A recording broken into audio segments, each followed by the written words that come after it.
Was the golf ball the only thing you got hit by, or was it more than that? There's some number of bottles with some brown stuff in them, so I'm not sure. Probably not moonshine. I don't think they'd waste the moonshine on me. And for, I don't know what, 4.5, 5 hours inside of that stadium, man, it was absolutely electric. Our fans showed out in a great way.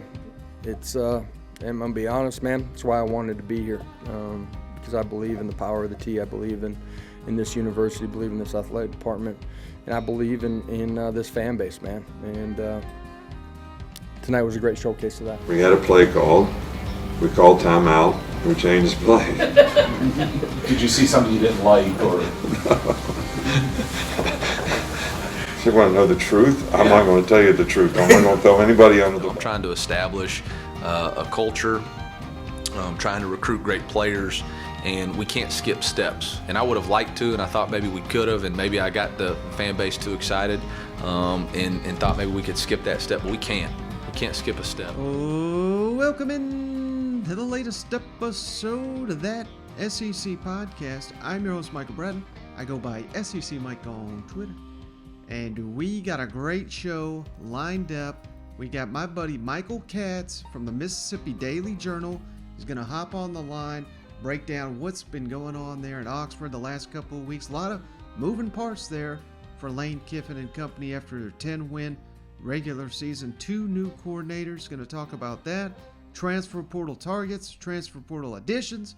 A lot of news and notes there with the Ole Miss Rebels. But I also had a fun little idea here. Going to get to the latest news and notes around the SEC in just a second. But I caught a clip of the Steve Spurrier introductory press conference, and that kind of spurred my idea for today's show. Going to be able to hit on all 14 SEC teams like we love to do on this show. So we'll get to that in just a minute, but let's kick it down to the latest news and notes across the SEC real quick. Not a ton of action here on Thursday, but wanted to start off with news that could potentially be huge for next season, because both of Alabama's All-Americans that are eligible for the NFL draft, or 2 of the marquee ones, I should say, Jameson Williams, who unfortunately hurt his knee in the national championship game. We just saw that. Evan Neal, their outstanding left tackle. Both of those players have declared early for the 2022 NFL draft, and you got to think both are going to be first-round picks. Let's hope Jameson Williams doesn't have his stock affected too much by the knee injury. But I think it was Adam Schefter that first reported that teams are anticipating he's going to make a full recovery after he has surgery here in the coming days, and players are coming back sooner and sooner after ACL. Hell, we just look at George Pickens. I mean, he hurt his knee in the spring, playing in the national championship game, playing in the SEC championship. So if all goes according to plan, Jameson Williams is going to be back on the field. Let's hope he's a high-round, first-round pick. And you got to think Evan Neal is going to be, some are touting him as the number 1 overall prospect. I believe the Jaguars right now have that number 1 overall pick. And, of course, they just drafted Trevor Lawrence, so they're not going to get a quarterback. You got who better to help a quarterback than an outstanding left tackle? So Evan Neal could be your number 1 overall player when the upcoming NFL draft rolls around. Now let's throw a little gasoline on this rivalry here, budding rivalry between Arkansas and LSU, because we've already hit on it. Joe Foucha, Arkansas captain, to LSU. Now we got one more, Gregory Brooks, nickelback, starting nickel for the Arkansas Razorbacks. He had previously announced he's jumping into the portal. He made it official here on Thursday evening. He is also going to LSU. So, you got to hate that if you're a Razorback, losing 2 of your starters in the secondary. Just the fact you're losing them sucks, but the fact that they're returning home, going to Louisiana to play for Brian Kelly and the LSU Tigers, that hurts even more. But, hey, on the flip side, if you're a Tiger fan, you got to love this. I mean, use any and everything you can to build up this roster with so many players, with so many defensive backs leaving the team. Eli Ricks, of course, to Alabama. Derek Stingley Jr. to the NFL. And Dwight McLaughlin is in the transfer portal. I mean, this is going to be a completely new look secondary for the LSU Tigers. And now you got Joe Foucha, Greg Brooks, both potentially day one starters for you as you try to turn this thing around under Brian Kelly. And hey, Arkansas already hated LSU. Now they're going to hate them that much more. But thankfully for Razorback fans, they got an entire offseason of bragging about the boot. The Golden Boot resides in Fayetteville, and losing these two players, that's not going to take any luster off of that trophy. So, and who knows? Some of these players leaving LSU, maybe Arkansas dips in and gets a little payback, a little spite recruiting here. Hey, it wouldn't be the first time we've seen something like that. But Arkansas, now you need to find some veterans back there in the defensive secondary. Otherwise, now, they've got some promising players. Of course, Slusher is back after his breakout season. Jalen Catalon may be the best defensive back in the SEC. So it's not like we're starting from ground zero here. But, man, that's a tough blow for next year's defense, I would think. Good news for Billy Napier's Florida program here on Thursday, because Louisiana running back Montrell Johnson, one of the stars of that Louisiana team, he's just a true freshman last year, 838 rushing yards, over 5 yards per carry, and 12 touchdowns for Louisiana, announced he is transferring to Florida to continue his college career under Billy Napier. And Billy Napier's getting him several Louisiana guys to follow him. And, that's good on two fronts with so many of these Gator running backs off to the NFL after Billy Napier got the job. But, this just goes to show that his former players, even though he left the program, no bad blood there. They really they love their coach, following him to another school. You don't see that at every coaching change. So you're getting some added depth, getting a premier player here that's going to add quality depth to your running back room if you're a Gator. And probably the biggest takeaway from this is just the fact that these players want to follow Billy Napier. That's got to give you some added confidence that Florida's trending in the right direction under their first-year coach. All right, and last little nugget here. Just thought this was fascinating here, but Ole Miss is bringing back Chris Kiffin.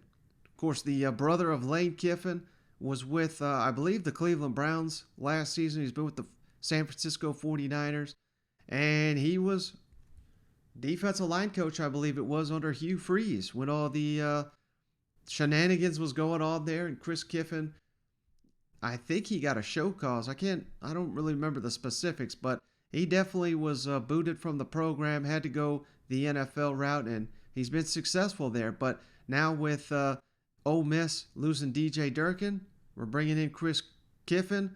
Chris Partridge, the co-DC from last year, still there. So according to Bruce Feldman, Chris Kiffin's going to be linebackers coach, co-defensive coordinator for his brother Lane.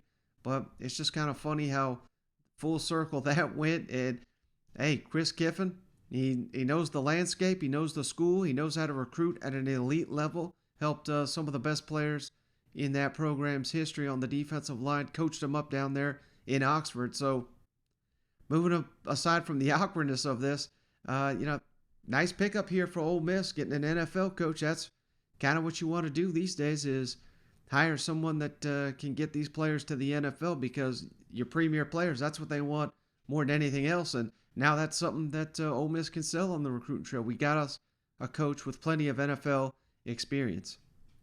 And that's something we'll talk with Michael Katz about, Chris Kiffin coming to Ole Miss. But before we get to that interview, just wanted to I want to play this little clip, because this came from Steve Spurrier's introductory press conference when he got hired back in 1989, I believe it was, with the Florida Gators. And yeah, the season's over, but I mean, this just goes to show my obsession with SEC football. I'm watching old school SEC, I think it's called SEC Stories or Histories of the SEC on SEC Network, and that's where I saw this Spurrier clip. I've seen this show before, but now that the season's over, I'm dying for some SEC football, going back and watching some history of it.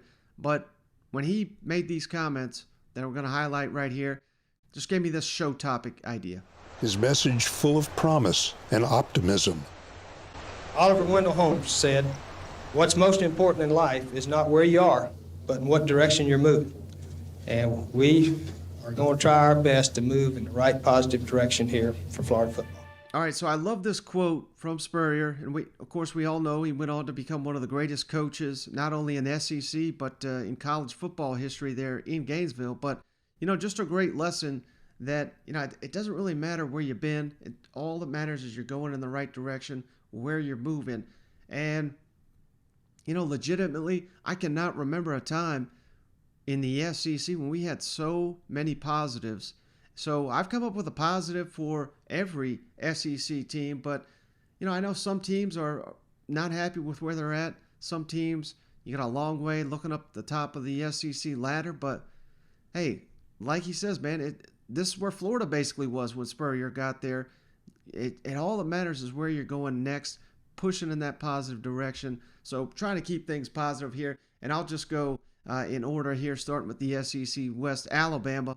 You got the two best players in the country returning next season. They're going to kill it in the transfer portal like you did last year to shore up any deficiencies you have. And most of all, you got Nick Saban, and you got a pissed off Nick Saban, who just lost to Kirby Smart, his protege there in Georgia. I mean, my God, no one has luck going up against Nick Saban, and no one's got a chance in hell against a pissed off Nick Saban. So if I'm an Alabama fan, I know I'm hurting, but this is exactly where I want to be heading into an offseason because, the Tide are just going to come back with some vengeance next season.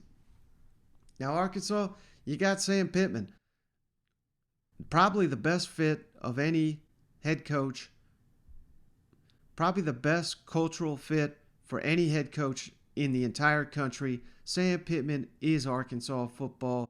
And since he's gotten there 2 years ago, I think you could argue he's done the best job in a 2-year span of any coach in the country, coming off your best season in a decade. Arkansas Razorbacks trending up. He's got Barry Odom. He's got Kendall Browse. He's got the best duo of coordinators in the entire SEC. I know you're losing guys. That's pissing you off. But, hey, we got a long, long way to go before the season gets here. You got KJ Jefferson coming back. At the end of the day, there's no reason to be down if you're an Arkansas Razorback at this point in time. Consider where you were just a couple of years ago. Now, the Auburn Tigers. A little bit different story, but, you're really seeing the buy-in from these players. A lot of super seniors. Auburn Tigers they're in the top 4 right now, according to my numbers here of super seniors returning. A lot of buy-in from these players to Brian Harsin and what he's trying to build on the Plains. That's a great sign for next season. You got your $90 million complex, 240,000 square foot football-only facility opening. So, hey, let's not make it like you're a mile away from competing with a championship. You're the freaking Auburn Tigers. You have been there before. You won championships a lot sooner than a lot of the other teams in the SEC. You're only a couple players away. You got a coach that's clearly not afraid of Nick Saban. And I know things did not go your way the tail end of last season, but hey, that's happened across the board. Speaking of Nick Saban, look at his second year. They went undefeated, lost to SEC, lost in the bowl game. Sometimes it takes a little bottoming out, if you will, to get that level of buy-in there. And clearly, by the midway point of last season, Harsin was proving what a good coach he is. Didn't quite have the full buy-in. I think that was kind of clear by the season's end. But hey, some players are gone while others are in. So I think he kept the guys that are bought in, eager to return, eager to right the ship. And that's what you're seeing from all these players that are announcing their comeback. They want to get last season the bad taste out of their mouth. LSU, Brian Kelly, of course, coming aboard. And LSU itself, it's where championship coaches are made. And Brian Kelly does not have a championship. Your last 3 coaches all do. The program speaks for itself. You're going to have a loaded roster more often than not. May not be exactly where you want to be, but hell, look, you're just cherry picking a couple of guys from Arkansas roster. If that doesn't tell you where LSU is even after 2 down seasons, I don't know what will. And, as long as Brian Kelly doesn't screw it up, and based on his track record, he won't. LSU before long is going to be competing for championships. He's bringing a level of professionalism, a level of championship culture that, your last couple of coaches didn't have. And, I think it was said time and time again, and it's absolutely true. LSU has never hired a football coach with a better resume than Brian Kelly. Ole Miss, you got Lane Kiffin, and as long as he's there, he's going to make you relevant. He's going to make you laugh. He might make you cry, but at the end of the day, it's going to be entertaining. It's going to be high flying, and look at just where the program was without him. You come to find out, the Rebels were pretty loaded with talent, but they just weren't getting much out of it until Lane Kiffin got there. Just imagine what he's going to be able to do with more and more of his players coming in there. You're coming off a 10-win, record-breaking regular season. What more do you need to be positive about there in Oxford? Now, Mississippi State, you got Mike Leach. Again, kind of the same deal. He's a mad genius. He's going to be breaking records as long as he's at Mississippi State. Makes the game fun. You got Will Rogers coming back. He's going to be one of the top quarterbacks in the SEC, in the country next season. He may shatter every Mississippi State record with multiple seasons left to play. He's that productive of a passer, and if he continues to progress, he's going to keep you in every ball game next year. And hell, you also got Zach Arnett, who I think is the most underrated defensive coordinator in the SEC. So as long as he can plug and play some players, Mississippi State's going to be all right. Texas A&M, it kind of sells itself. Number one recruiting class there. Everyone's pointing to your program as the next that's going to break through after Georgia ended their title drought. The Aggies, people are circling you. You got a head coach, one of 5 that has a head coach. We got to say 5 now, that has a national championship because Kirby just won his. But Jimbo is on that exclusive list. He knows what it takes to win a championship. And hell, look, you just pulled DJ Durkin from Ole Miss after his best season as a defensive coordinator. Again, that kind of shows your might. Be able to just pick and choose whoever the hell you want. And I don't know if the future's ever been brighter than it is right now in College Station. Florida, after bringing in Billy Napier, you're making a commitment.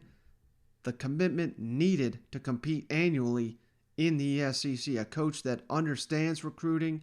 He understands the infrastructure necessary to be an SEC championship program. He's seen it. He's lived it. He's been at Clemson during that build as well. And under Billy Napier, you're already seeing those results pay off on the recruiting trail. And hell, he's only been there about a month and a half. Georgia, basically nothing needs to be said here. You just won the national championship. You own the SEC East until further notice. Dogs are on top. Moving on. Kentucky, you just signed the best recruiting class in school history. Mark Stoops and his coaches getting offers left and right, yet they are committed to staying in Lexington, building this thing up. You got super seniors left and right returning. You got Chris Rodriguez returning. He's a little under 1,200 rushing yards away from breaking the school record. What's not to like? 2 10-win seasons in the last 4. This is, as healthy as the Kentucky football program has been since Bear Bryant. And hell, next season, Mark Stoops, he's going to break the record for most wins as Kentucky's head coach. This is your glory years right here, and the best is yet to come. Mizzou, also, you just signed the best recruiting class in school history. Seems like Drinkwitz and his staff have really, really emphasized recruiting that state, getting the talent profile of that roster up to snuff in the SEC. You got you a head coach that has an offensive background, which is more critical than ever in today's college football game. He's making stars out of running backs left and right. He's got a talented quarterback room. He's just signed 5-star Luther Burden. And, hey, the defense can't get any worse. You know what? So, hey, things are looking up. And last but not least, I don't know how much this matters to fans, but it sure as hell matters to someone who has a show like this. I love the fact that Drinkwitz got some Spurrier to him a little bit. He's got a touch of Steve Spurrier to him. And if I'm a Missouri fan, I love that. South Carolina, man, you're the hottest team in the transfer portal. The entire program and the fan base is behind Shane Beamer, pulling in the same direction, and that should not be overlooked. That is a rare quality that not every program could say is the case, truly. And that is how you rise up the ladder, is you got everyone pulling in the same direction there. Recruiting is going well. You got so many super seniors buying it. I believe South Carolina right now, it's either South Carolina or Tennessee. They're neck and neck in super seniors returning. But I believe the Gamecocks have one more than the Vols at this moment. But that's just another indication that these players that he inherited, that he didn't even recruit, they're buying in to what he's selling. And the future is very, very bright in Columbia under Shane Beamer. Tennessee, hey, you got one of the sharpest minds, offensive minds in all of college, well, hell, all of football, any level, really. Josh Heupel lighting up the scoreboard. If you look at those stats, when Tennessee hired him, all the quarterbacks that he's produced and the results of these programs everywhere he's been, some may have rolled their eyes at that, but it was proven to be the case. Tennessee went from unwatchable to can't miss on the offensive side of the football with Josh Heupel, and it's only going to get better with damn near everybody on that offensive side of the ball returning. So Tennessee should be an outstanding team to watch next season. And like I just said, super seniors, man, they are returning in bunches on Rocky Top. And based on the short history of the super seniors, teams that have the most returning, they have the biggest improvement on the field. So Tennessee should be right there next season. And last but not least, Vanderbilt. Hey, don't mock this, but the Commodores are finally investing in football like they should have been doing a long time ago. $300 million coming to improve the facilities there in Nashville. And I know it's too early to judge Clark Lee on how successful he's going to be there, but you can't undersell the fact that they got a head coach that is truly invested in this program and is going to do everything he can to make it a winner. And that has certainly not been the case there in Vanderbilt more often than not. And hell, not really even in the SEC. Kirby Smart is one that stands out. Sam Pittman is another. Shane Beamer at South Carolina. We're seeing a trend here in the SEC in college football of making sure the fit is right. And Clark Lee is a fit there in Vanderbilt. Now, he's got to get the results on the field, but this is going to be a slow rebuild. They also just signed a recruiting class many are calling the best in their program history, and they're letting him do it his way with key personnel like Barton Simmons behind the scenes building up that roster. If I'm a Vanderbilt fan, I know it ain't pretty at this time, but the arrow is certainly pointing up, and it's night and day different than how it was under Derek Mason. All right, so that's my spiel on trying to be as positive as I can with all 14 SEC teams. But hey, now let's kick it over to our interview with Michael Katz, the Mississippi Daily Journal. He's very gracious with his time here to talk some Ole Miss football. Well, we're pleased to once again be joined by Michael Katz, who covers the Ole Miss Rebels for the Mississippi Daily Journal. And you got to give him a follow at Michael L. Katz on the Twitter machine. Michael, thank you so much for joining me once again. I really appreciate it. Good to be here, man. How are you doing? Oh, man, I'm doing great. And now that the season's over, I know both of our schedules have cleared up a little bit. So before, we get into the dead time of the football calendar, really wanted to just kind of go back and recap, what a special season it was for Ole Miss. First 10-win regular season, of course. When you're looking back on the season that you just covered with the Ole Miss Rebels, is there one or two, maybe a game, maybe a moment or anything that really just stands out to you of what a special year this was? Yeah, I think for me, the first one was the crazy overtime game against Arkansas, the 52-51 game that came down to a failed 2-point conversion. I think it was overtime. I know it's 52-51.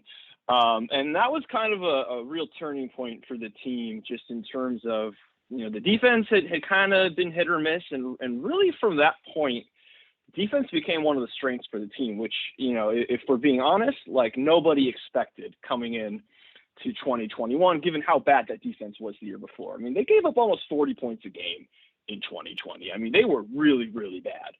And, as from that Arkansas game on, they really sort of got it together, and even when the offense wasn't clicking, that was the group that kind of got them through a lot of games. Even that loss at Auburn, defense kept them in it.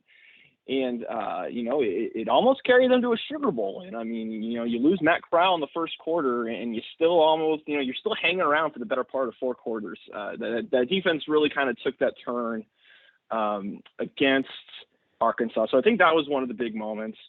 And then I think the other one would probably be that Egg Bowl at Mississippi State. There's been so much talk about how well Mississippi State had been playing, and they had one of the more confusing seasons with some really weird losses, but some really good wins. And Will Rogers is one of the better quarterbacks in the country in the SEC, and Matt Corral versus him was one that people were really excited about. And it was a weird game.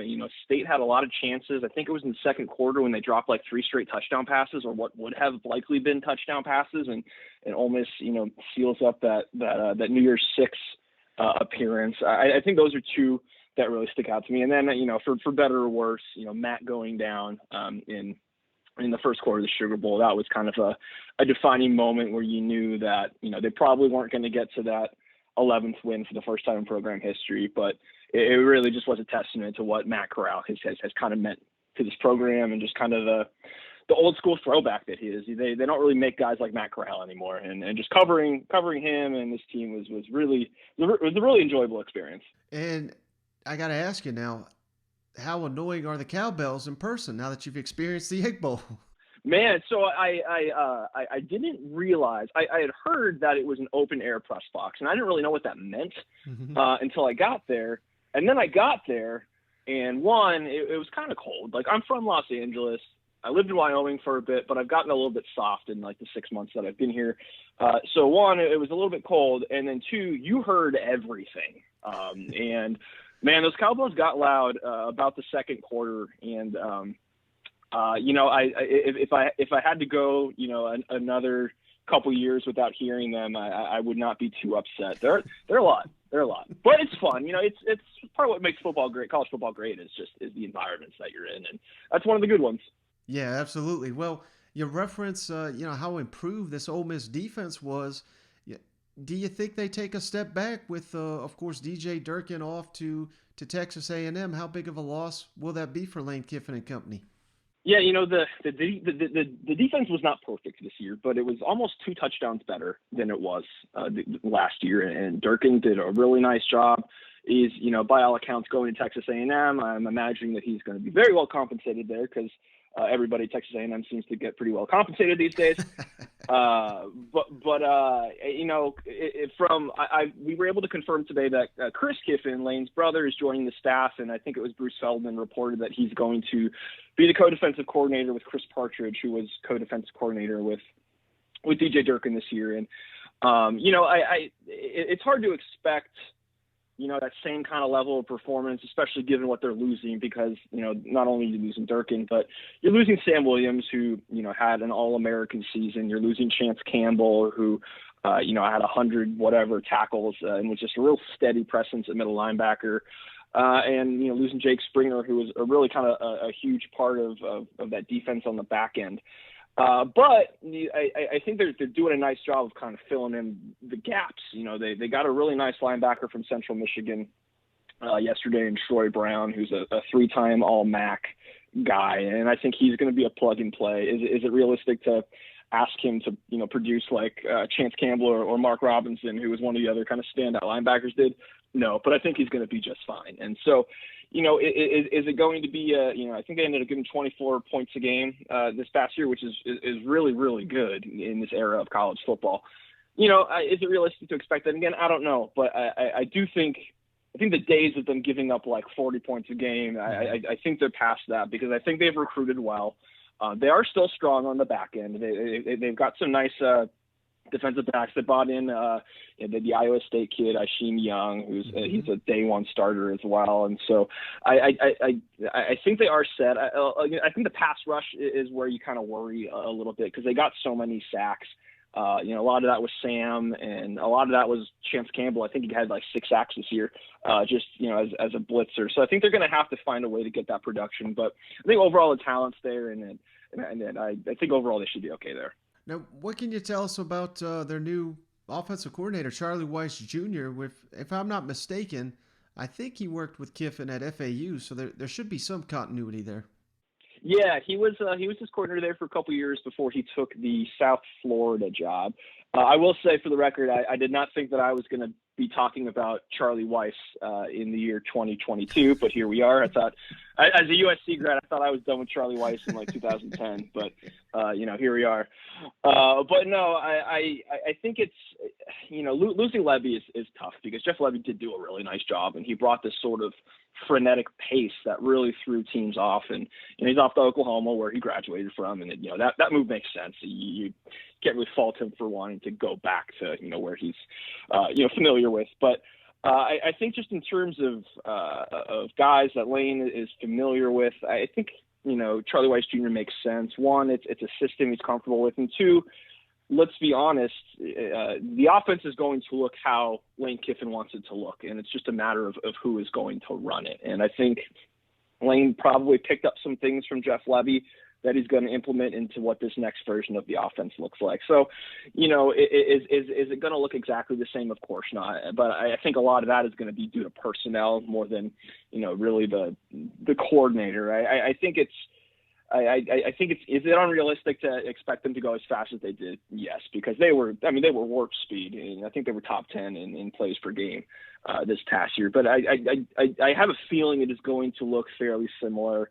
Lane is the type of coach that picks things up from places he's at, and he's picked up a lot over the last couple of years, especially from Levy, and I think that this Charlie Weiss Jr. offense is probably going to look fairly similar to what we've seen from Lane in the past. Now, any surprise from you, Michael, that Ole Miss, I don't want to say they've struggled to land a quarterback because maybe they're waiting on somebody, but it kind of surprises me that just given Lane Kiffin's reputation and his ability to coach up the quarterback position, and he just did it again with Matt Corral, there's such a huge hole there potentially.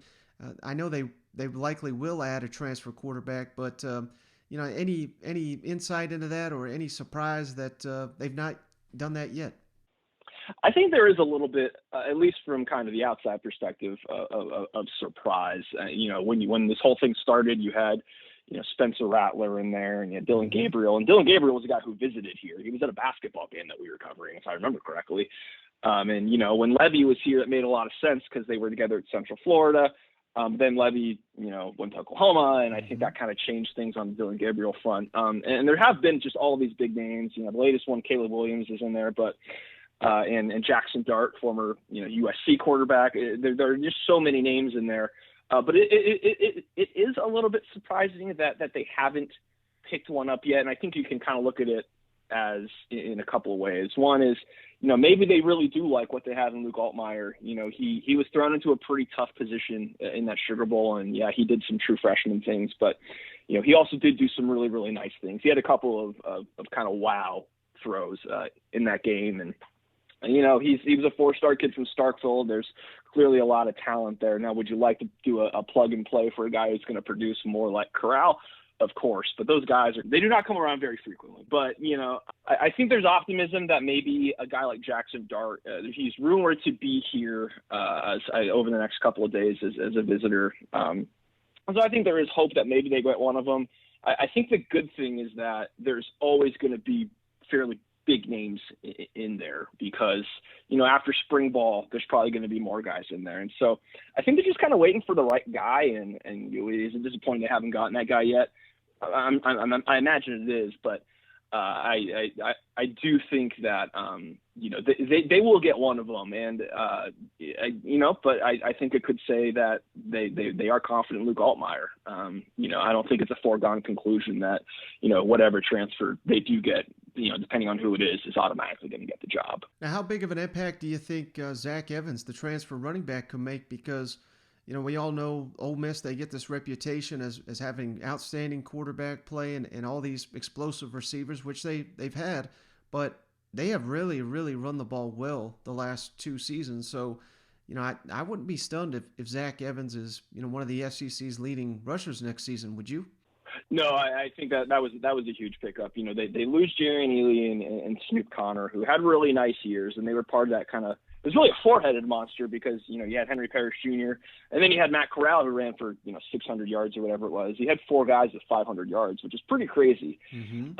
Losing three of those guys, and it looked like it was going to be Henry Parrish Jr. as the one-man standing, but in getting Zach Evans, who's a guy who, TCU's kind of been in a weird place the last couple of years, but he produced there, and he was, he was a top 20 recruit coming out of high school for pretty much every recruiting site. I think he's going to be a guy that steps in and produces immediately. I think, I don't know if they're going to have that three-headed monster again or four-headed monster because, I don't think Luke Altmaier runs as well as Matt Corral does, and who knows who the transfer quarterback coming in is going to be. But I think that Evans and Henry Parrish are going to be a pretty devastating combo. And then, they got a freshman coming in, Kinshawn Judkins from Alabama. He chose Ole Miss over a few SEC schools. I think he's going to be a guy that maybe pushes for a little bit of playing time. I don't know if it'll be the kind of even timeshare that, the three guys got this year, but I think he's going to get some carries. There is a lot of talent in that running back room with Zach Evans there. I think there was a little bit of worry that it was just going to be Henry Parrish as kind of the lone production guy. But then with Evans coming in, that instantly becomes, really an area of strength. All right, last thing for you, Michael. I really appreciate all your time.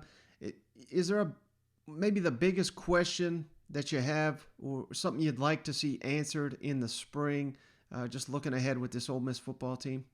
Yeah, I mean, it's going back to I hate to always harp on quarterbacks, but if you look at what Matt Corral meant to this team over the last couple of years, this team is not where it is if he's not there. And that's obviously putting a lot on him, but there's a reason he is going to be a first-round pick. He was great, and he was just sort of the heart and soul of this team. And I think that, again, to expect Altmaier or a transfer to come in and be Matt Corral, that's not realistic. But this offense does put a lot on a quarterback's shoulders, just in terms of running with pace and making sound decisions, and really, and obviously every quarterback is a field general, but there's really a lot on the plate of an Ole Miss quarterback. And it's just going to be interesting to see what that spring battle looks like. If Altmaier is the guy there and they haven't got a transfer yet, do they feel good about him, or do they go look for somebody? And if they did get a transfer, in the next, a few days or few weeks, what does that competition look like? And does the loser of that, transfer? And so there are a lot of, I think it's going to be really interesting to see that. Obviously there's the wide receiver room's losing a lot of guys. And that is a big one too. But really, for a team that relies so much on the quarterback position, I think it's really going to be interesting to kind of monitor in the next couple of months what that ultimately kind of looks like. All right, he's Michael Katz. He does an outstanding job covering the Ole Miss Rebels for the Mississippi Daily Journal. Give him a follow at Michael L. Katz, which can be found in the show notes. Michael, thank you so much. I really appreciate you. Appreciate it, man. Thanks for having me. All right, so just want to say thanks again, Michael, for joining the show. Again, give him a follow at Michael L. Katz. You can find that in the show notes. He does an outstanding job covering the Ole Miss Rebels. And, man, you got to believe there's going to be more stories to show up in the coming days and weeks. They're still looking to get a quarterback. So give him a follow. Check out all he's doing there for the Mississippi Daily Journal. I know he'd appreciate that. But, hey, that's all I got. Another busy week of show. We gave you 5 episodes, and it ain't even the season anymore. Find me another SEC podcast that's doing that. But, hey, that's just our way of saying thanks because, hey, we still got that passion going for the SEC. We've got terrific guests lined up for next week. Going to be hitting a number of SEC teams. Going to try to keep this momentum going for as long as we possibly can. So I do appreciate each and every one of you. We'll catch you on the next one.